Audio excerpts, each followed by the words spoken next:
Pro gang, आज हम एक नई मंगा लेकर आए हैं जिसमें हमारा मुख्य किरदार किसी भी डेमन की शक्ति चुरा सकता है।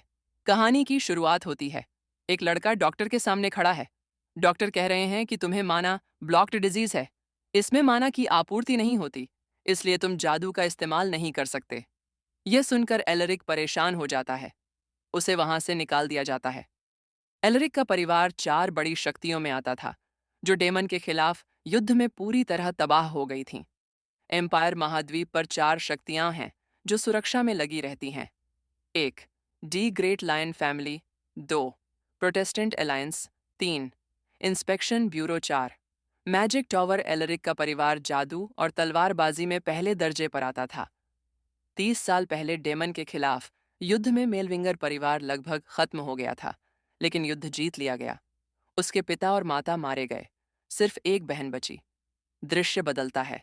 एक कमरे में उसकी दीदी दिखती है। वह उससे उसकी बीमारी के बारे में पूछ रही होती है। एलरिक बहुत मायूस है। वह कोई बहाना बनाकर वहां से निकल जाता है, सच नहीं बताता। फिर हमें एलरिक की मार्कशीट दिखाई जाती है। वह पढ़ाई में अच्छा था, लेकिन बाकी सब में उसे एफ मिला था। वह पढ़ने में अच्छा था, हमेशा पढ़ाई करता था। उसकी माना देखने की क्षमता अद्भुत थी।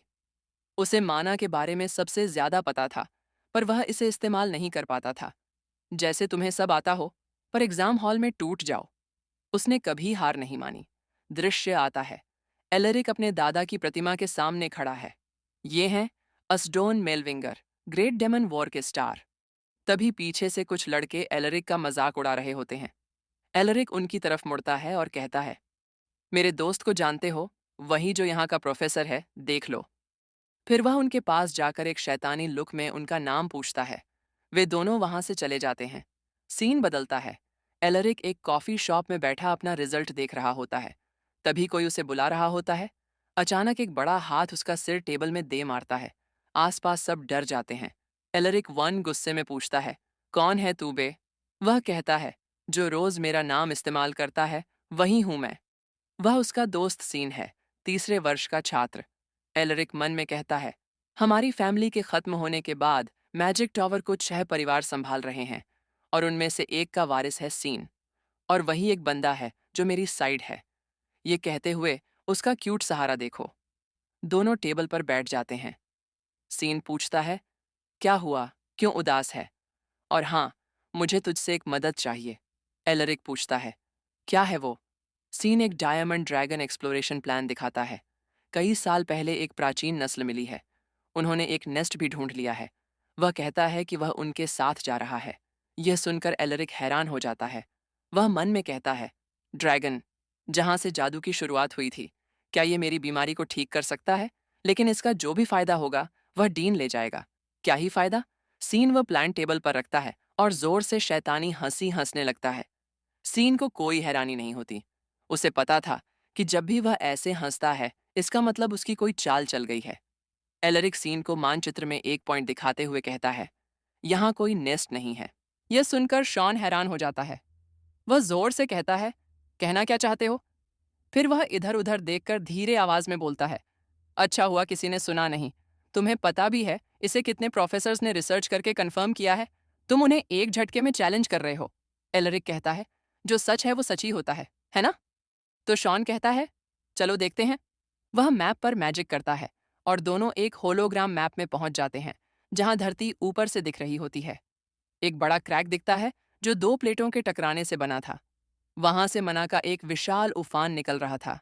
एलरिक कहता है, 1 लाख साल से या उससे भी ज्यादा समय से मना यहाँ इकट्ठा हो रहा होगा। तुम यही सोच रहे हो कि यहाँ ड्रैगन नेस्ट है, लेकिन मना फ्लो के 3 नियम कहाँ गए? हमें वो नियम दिखाए जाते हैं। 1.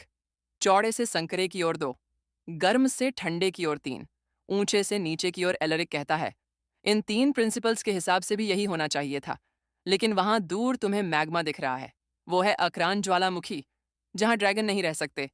शॉन हैरान होकर कहता है, ये नहीं हो सकता, ये नहीं हो सकता।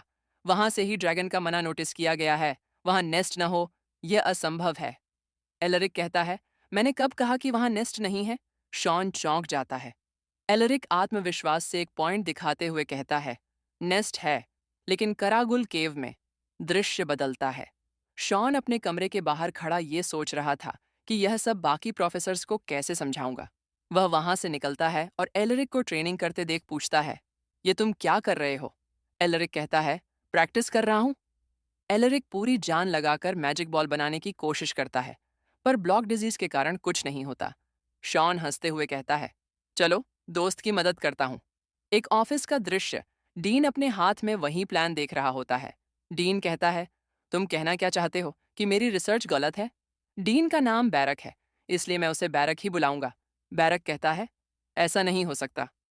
शॉन कहता है, मैं तो बस आपकी ओपिनियन लेने आया था, ये तो सिर्फ एक संभावना है।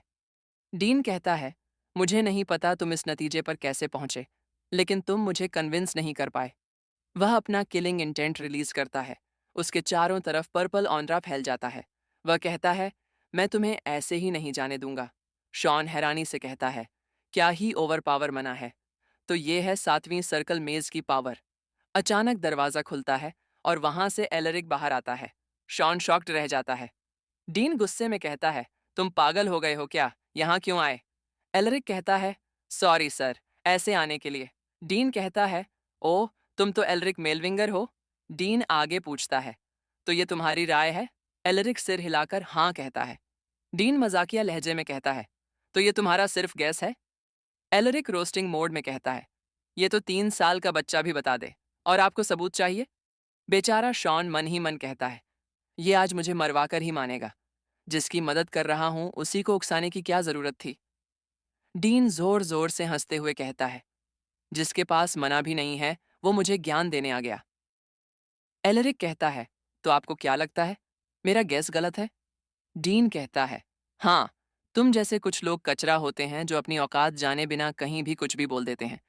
लेकिन मैं एक प्रोफेसर होकर भी एक स्टूडेंट की ओपिनियन को ऐसे कैसे जाने दूं? एलरिक कहता है, हाँ, ये सच है। एक खतरनाक मुस्कान के साथ डीन कहता है, एक बेट हो जाए? एलरिक पूछता है, किस तरह की बेट? डीन कहता है, मैं तुम्हें जितने चाहिए उतने रिसोर्सेज दूंगा, लेकिन अगर तुम फेल हुए तो तुम मुझे वह फर्स्ट हेडमास्टर का हेirloom दोगे जो तुम्हारे पास है। एक गाड़ी कार्ट में बैठा दृश्य शुरू होता है। सीन कहता है, तुम्हें जरा भी गुस्सा नहीं आया? एरिक किताब पढ़ते पढ़ते जवाब देता है, जरा भी नहीं। तुम चिल्लाते रहोगे तो मेरे कान फट जाएंगे। फिर वह बिना देखे बोलता है, वैसे भी अगर हम वहां नेस्ट ढूंढ लेते हैं तो वे मुझे रोक नहीं पाएंगे। शॉन चिढ़कर उसकी किताब छीन लेता है और कहता है, अगर तुम नेस्ट ढूंढने में नाकाम रहे, अगर तुम्हारी प्रिडिक्शन गलत हुई, तो तुम्हारे परिवार की वो हेirloom जो पीढ़ी दर पीढ़ी पास होता है वो तुमसे ले लिया जाएगा। एल्रिक लंबी सांस लेकर कहता है, उस आदमी को ये हेरिटेज पहले कहाँ नहीं चाहिए था। सीन गुस्से में कहता है, तुम अभी भी हंस रहे हो? एरिक मुस्कुराते हुए कहता है, थैंक्स, तुम अभी भी मेरी साइड में हो।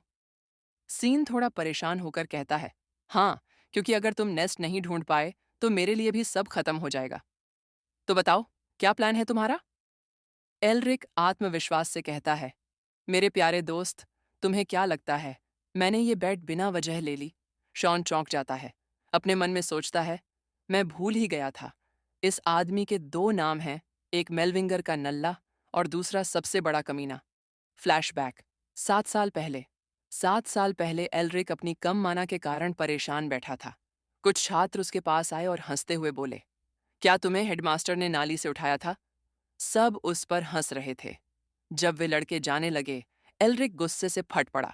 उसने अपना हाथ ऊपर करके एक बॉल स्पेल सीधा उस छात्र पर फेंक दिया। बाकी लड़के दंग रह गए। वो लड़का बुरी तरह घायल हो गया था। दृश्य तुरंत बदलता है। डिसिप्लिनरी कमेटी की बैठक में एलरिक कुर्सी पर बैठा है। उसके सामने डीन और कुछ सदस्य खड़े हैं। डीन गुस्से में कहता है, वो एल विस्काउंट परिवार का बेटा है।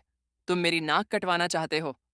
एलरिक ठंडी, लगभग डरावनी निगाहों से कहता है, मैंने उसे नियमों के हिसाब से ही सजा दी है। आपको इसमें कोई दिक्कत है क्या? कमेटी के सदस्य आपस में चर्चा करते हैं और आखिर में उसे सस्पेंड कर देते हैं। उस दिन के बाद किसी ने भी उसे छूने की हिम्मत नहीं की। दृश्य वापस गाड़ी में शॉन उस किताब को देखता है जो उसने पकड़ी हुई है। उस पर लिखा है, फिजिकल इंचांटमेंट। शॉन चौंक कर बोलता है, ये किताब तुम्हारे पास कैसे आई? ये तो फॉरबिडन बुक है। वह गंभीर आवाज में पूछता है, और तुम बताओ, बीस्ट किंग की स्ट्रेंथनिंग टेक्निक के साथ तुम क्या करने वाले हो? एलरिक शांत स्वर में कहता है, मुझे लगा था इससे मैं अपनी ब्लॉकेज डिजीज ठीक कर पाऊंगा। फिर वह कुछ साल पुरानी बात याद करता है। जब बीस्ट किंग ने किंगडम पर हमला किया था तो उसकी फिजिकल एन्चांटमेंट एबिलिटी ने सबको तबाह कर दिया था। बहुत मुश्किलों का सामना करना पड़ा। फिर समय के साथ दीवारें खड़ी हुईं। बीस्ट किंग और उसके बीस्टमैन का खात्मा हो गया और ये टेक्निक भी धीरे धीरे खो गई।